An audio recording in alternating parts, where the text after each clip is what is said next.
ಸಂಸ್ಕೃತ ದೇವತೆಗಳು ಆಡುವ ಭಾಷೆ. ದೇವರಾಡುವ ಭಾಷೆಯನ್ನು ನಾವು ಕಲಿಯುವುದರಿಂದ ನಮಗೂ ದೈವತ್ವವನ್ನು ತಂದುಕೊಡಬಲ್ಲ ಅದ್ಭುತವಾದ ಶಕ್ತಿ ಸಂಸ್ಕೃತ ಭಾಷೆಗಿದೆ ಎಂದು ಶ್ರೀ ರಾಮಚಂದ್ರಾಪುರ ಮಠದ ಶ್ರೀ ಶ್ರೀ ರಾಘವೇಶ್ವರ ಭಾರತಿ ಮಹಾಸ್ವಾಮಿಗಳು ತಮ್ಮ ಆಶೀರ್ವಚನದಲ್ಲಿ ಹೇಳಿದರು. ದಿನಾಂಕ 5/1/2025 ಶ್ರೀ ರಾಮಚಂದ್ರಾಪುರ ಮಠ ಗೋಕರ್ಣ ಅಶೋಕೆಯಲ್ಲಿ 2023-24ನೇ ಸಾಲಿನ ಎಸ್ಎಸ್ಎಲ್ಸಿ ಪರೀಕ್ಷೆಯಲ್ಲಿ ಪ್ರಥಮ ಭಾಷೆ ಹಾಗೂ ತೃತೀಯ ಭಾಷೆ ಸಂಸ್ಕೃತದಲ್ಲಿ ಅತ್ಯುನ್ನತ ಅಂಕಗಳನ್ನು ಪಡೆದ ವಿದ್ಯಾರ್ಥಿಗಳ ಪ್ರತಿಭಾ ಪುರಸ್ಕಾರ ಕಾರ್ಯಕ್ರಮದ ದಿವ್ಯ ಸಾನ್ನಿಧ್ಯವನ್ನು ವಹಿಸಿ ತಮ್ಮ ಆಶೀರ್ವಚನದಲ್ಲಿ ಮಾತನಾಡುತ್ತಾ, ದೇವ ಮಾನವನಾಗಲು ಹಾಗೂ ಮಾನವ ದೇವನಾಗಲು ಸಂಸ್ಕೃತ ಭಾಷೆಯ ಕಲಿಕೆ ಅತ್ಯಗತ್ಯ ಎಂದು ಹೇಳಿದರು. ಇಂದು ನಡೆದ ಸಂಸ್ಕೃತ ಪ್ರತಿಭಾ ಪುರಸ್ಕಾರ ಕೇವಲ ಅಂಕ ಆಧಾರಿತವಾಗಿದೆ. ಮುಂದಿನ ವರ್ಷದಿಂದ ಯಾವೆಲ್ಲ ವಿದ್ಯಾರ್ಥಿಗಳು ಸಂಸ್ಕೃತವನ್ನು ಅಧ್ಯಯನ ಮಾಡುತ್ತಾರೋ ಆ ಎಲ್ಲ ವಿದ್ಯಾರ್ಥಿಗಳನ್ನು ಪುರಸ್ಕರಿಸುವ ಮೂಲಕ ಸಂಸ್ಕೃತೋತ್ಸವವನ್ನು ಆಚರಿಸೋಣ. ಅದನ್ನು ಶ್ರೀಮಠವೇ ಆಯೋಜಿಸಲು ಸದಾ ಬದ್ಧವಾಗಿದೆ ಎಂದು ನೆರೆದ ಜನಸ್ತೋಮದ ಕರತಾಡನದ ಮಧ್ಯೆ ಘೋಷಿಸಿದರು. ಪ್ರಸ್ತುತ ಕಾರ್ಯಕ್ರಮವನ್ನು ಆಯೋಜಿಸಿದ ವಿವಿಧ ಸಂಘಟನೆಗಳ ಕಾರ್ಯವೈಖರಿಯನ್ನು ಮೆಚ್ಚಿದ ಶ್ರೀಗಳು ಸಂಘಟನೆಯ ಎಲ್ಲಾ ಪದಾಧಿಕಾರಿಗಳಿಗೆ ಶುಭ ಹಾರೈಸಿದರು.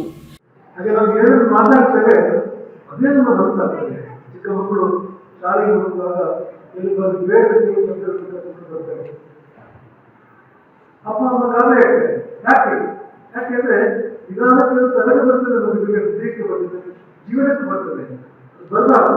ಹಾಗಾಗಿ ನಾವು ಯಾವ ಭಾಷೆ ಮಾತಾಡ್ತೀವಿ ಅನ್ನೋದು ತುಂಬಾ ತುಂಬಾ ಮುಖ್ಯ. ಸಂಸ್ಕೃತದ ಭಾಷೆ ಬೇರೆ, ಅದಕ್ಕೆ ಸರಿ ಬಿಗಿಲು ಎರಡೂ ಇಲ್ಲ. ಸಂಸ್ಕೃತ ನಾವು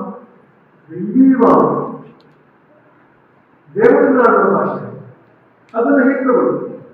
ದೇವತೆಗಳ ಭಾಷೆ ಮಾತಾಡಿದ್ರೆ ನಾವು ಹೇಗೆ ತಗೊಂಡ್ರೆ ಆ ಭಾಷೆ ಮಾತನಾಡುವುದು ದೇವತೆಗಳಾಗ್ತಾರೆ, ದೇವತೆಗಳಂತೆ ಆಗ್ತಾರೆ, ಅಂತ ಮನಸ್ಸುಳ್ಳವರಾಗ್ತಾರೆ, ಅಂತ ಸಂಸ್ಕಾರವನ್ನ ಅವರು ಬೆಳೆಸ್ಕೊಡ್ತಾರೆ. ಅಲ್ಲಾವರು ಉದಾಹರಣೆ ಕೊಡ್ತಾ ಇರ್ತೇವೆ. ಈಗ ಸ್ವರ್ಗೇ ಲೋಕೆ ಕಾಮಧುದ್ಭವತಿ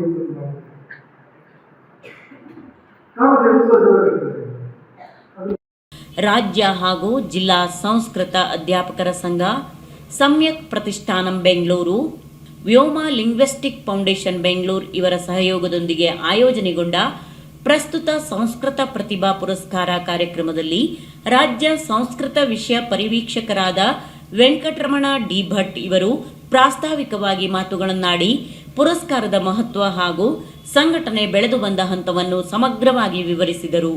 ಕುಮಟಾದ ಕ್ಷೇತ್ರ ಶಿಕ್ಷಣಾಧಿಕಾರಿಗಳಾದ RL ಭಟ್ ಇವರು ಸಾಧನೆ ಮಾಡಿದ ವಿದ್ಯಾರ್ಥಿಗಳ ಪಾಲಿಗೆ ಇಂದು ನಡೆದ ಸನ್ಮಾನ ಅಮೂಲ್ಯವಾದುದು. ಸ್ವತಃ ಶ್ರೀಗಳ ಆಶೀರ್ವಾದದೊಂದಿಗೆ ಸನ್ಮಾನ ಪಡೆಯುತ್ತಿರುವುದು ನಿಮ್ಮ ಪಾಲಿನ ದೊಡ್ಡ ಸೌಭಾಗ್ಯ ಎಂದು ಹೇಳಿದರು. ಕಾರ್ಯಕ್ರಮದಲ್ಲಿ ಉಪನ್ಯಾಸಕರಾದ ಡಾಕ್ಟರ್ GL ಹೆಗಡೆ, ವಿಷ್ಣುಗುಪ್ತ ವಿಶ್ವವಿದ್ಯಾಪೀಠದ ಆಡಳಿತಾಧಿಕಾರಿಗಳಾದ ಡಾಕ್ಟರ್ ಪ್ರಸನ್ನ ಕುಮಾರ್, ಸಮ್ಯಕ್ ಪ್ರತಿಷ್ಠಾನದ ಕಾರ್ಯದರ್ಶಿಗಳಾದ ವೀರಭದ್ರ, ಉತ್ತರ ಕನ್ನಡ ಜಿಲ್ಲಾ ಪ್ರೌಢಶಾಲಾ ಮುಖ್ಯಾಧ್ಯಾಪಕರ ಸಂಘದ ಅಧ್ಯಕ್ಷರಾದ LM ಹೆಗಡೆ, ಉತ್ತರ ಕನ್ನಡ ಜಿಲ್ಲಾ ಸಂಸ್ಕೃತ ಅಧ್ಯಾಪಕರ ಸಂಘದ ಅಧ್ಯಕ್ಷರಾದ ಭಾಸ್ಕರ್ G ಭಟ್, ಕಾರ್ಯದರ್ಶಿಗಳಾದ ಈಶ್ವರ I ಭಟ್, ವಿಶೇಷ ಪ್ರಾಯೋಜಕರಾದ ಖ್ಯಾತ ಉದ್ಯಮಿಗಳಾದ ಮಂಜುನಾಥ್ ಭಟ್ ಸುವರ್ಣಗದ್ದೆ, ಗಣೇಶ್ ಭಟ್ ಕೂಜಳ್ಳಿ ಮುಂತಾದವರು ಉಪಸ್ಥಿತರಿದ್ದರು. ರವೀಂದ್ರ ಭಟ್ ಸೂರಿ ಕಾರ್ಯಕ್ರಮವನ್ನು ನಿರ್ವಹಣೆ ಮಾಡಿದರು. ಜಿಲ್ಲೆಯ ಸಮಸ್ತ ಸಂಸ್ಕೃತ ಶಿಕ್ಷಕರು ಸೇರಿದಂತೆ 400ಕ್ಕೂ ಅಧಿಕ ಜನರು ಪಾಲ್ಗೊಂಡು ಒಂದು ಅಭೂತಪೂರ್ವ ಕಾರ್ಯಕ್ರಮಕ್ಕೆ ಸಾಕ್ಷಿಯಾದರು.